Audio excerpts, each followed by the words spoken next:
تو بسا اوقات تکبر بھی انسان کو سلام نہیں کرنے دیتا۔ انسان کے اندر کبر ہے تو آدمی سوچتا ہے میں کیوں اس کو سلام کروں، اس کو مجھے سلام کرنا چاہیے۔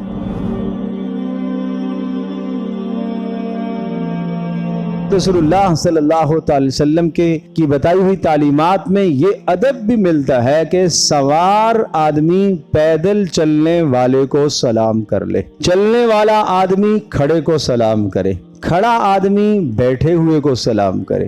لیکن اگر ایک آدمی چلنے والا اس نے سلام نہیں کیا اور پیدل کھڑا جو آدمی ہے وہ سلام میں پہل کرے تو تب بھی اچھی بات ہے۔ یہ اپنی آپ علیہ الصلوۃ والسلام نے ایک علیحدہ بات ادب بتایا ہے کہ سلام میں جو شخص پہل کرتا ہے اللہ تبارک تعالیٰ اس کو تکبر سے بری کر دیتا ہے، اور تکبر کرنے والا آدمی جنت میں نہیں جائے گا۔ رائی کے دانے جتنا بھی تکبر ہوگا تو وہ جنت میں داخلے کے لیے رکاوٹ بن جائے گا۔ بہت بڑا تکبر نہیں، رائی کے دانے جتنا۔ رائی کا دانہ کیا چیز ہے؟ اتنا تکبر بھی اگر کسی شخص کے دل میں ہوگا جس کو اپنی کسی چیز پر، اپنی طاقت پر، اپنے مال پر، اپنی صلاحیت پر، اپنے علم پر، اپنے ہنر پر اسے گھمنڈ ہو، فخر ہو، غرور ہو کہ میرے پاس جو کچھ ہے دوسروں کے پاس نہیں ہے، اور اپنے اس ہنر کی وجہ سے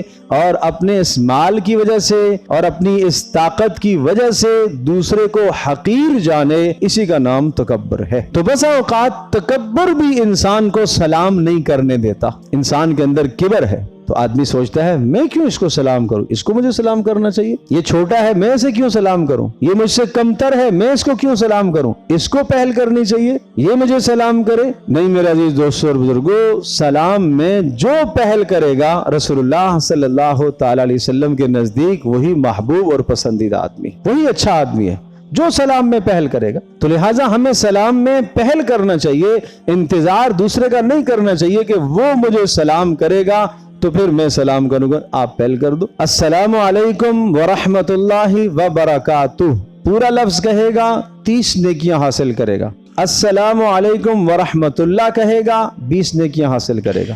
صرف السلام علیکم کہے گا 10 نیکیاں حاصل کرے۔ اب ان 10 نیکیوں کی قدر اس وقت پتہ چلے گی جب قیامت کے دن نیکیاں اور گناہ برابر ہو جائیں گے، اور نجات کے لیے، جنت میں داخلے کے لیے، عذاب سے بچنے کے لیے صرف ایک نیکی درکار ہوگی۔ اللہ ارشاد فرمائے گا جاؤ ایک نیکی لے آؤ، اور آج اپنی نیکیوں کا پلڑا نیچے کروا لو، جھکوا لو اس کو، ایک نیکی کہیں سے لے آؤ تمہاری بخشش ہو جائے گی۔ یہ مارا مارا پھرے گا ایک نیکی کے لیے۔ یوم یفر المرء من ابیہ، باپ سے بھاگے گا۔ یوم یفر المرء من اخیہ و امہ و ابیہ، بھائی سے بھاگے گا، نہیں کوئی نیکی مجھ سے آج نہ مانگے۔ ماں سے بھاگے گا، ماں نہ نیکی مانگ لے۔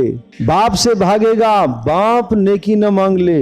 بیوی سے بھاگے گا، بیوی نہ نیکی مانگے۔ خاندان سے ہر آدمی کے پاس آج کوئی نیکی دینے کے لیے تیار نہیں ہے۔ اور میرے عزیز دوستو اور بزرگوں، میدان محشر نہ تو وہاں مال کام آئے گا کہ آدمی کوئی نیکیاں خرید ہی لے، خریداری نہیں، لا بیع فیہ، خریداری نہیں ہو سکے گی۔ نہ کوئی دوستی کام آئے گی کہ دوست کو نیکی دے دے، ولا خلہ، کوئی دوستی کام نہیں آئے گی، ولا شفاعہ، نہ کوئی زبردستی سفارش کر کے نیکی وصول کر لے گا، نہیں، ایسا نہیں ہو سکتا۔ اللہ کا نظام ہے، اللہ کی عدالت ہوگی۔ آج کوئی نیکی کی خرید فروخت نہیں، آج کوئی دوست کسی کے کام نہیں، آج بہن بھائی کام نہیں آئے گا، آج اولاد ماں باپ کے کام نہیں۔ واتقوا یوما لا یجزی والد عن ولدہ ولا مولود هو جاز عن والدہ شیئا، اس دن کا خیال رکھو جس دن لا یجزی والد عن ولدہ،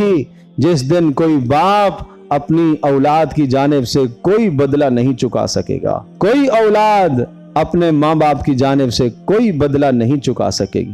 اس دن کا خیال رکھو۔ اس دن آدمی کہے گا ہے مجھے ایک نیکی مل جائے میرا کام ہو جائے گا۔ اس وقت اس ایک نیکی کی قدر ہوگی جس کی آج ہم ناقدری کرتے ہیں۔ چھوڑو نہ بھائی، سلام نہیں کیا تو میں نے کون سا جرم کر دیا؟ نہیں، یہ سلام پر 10 نیکیاں اس وقت تمنا کرے گا، ہائے کاش دنیا میں ایک بار زیادہ ہی سلام کر دیتا، 10 نیکیاں تو ہو جاتی، کام بن جاتا میرا۔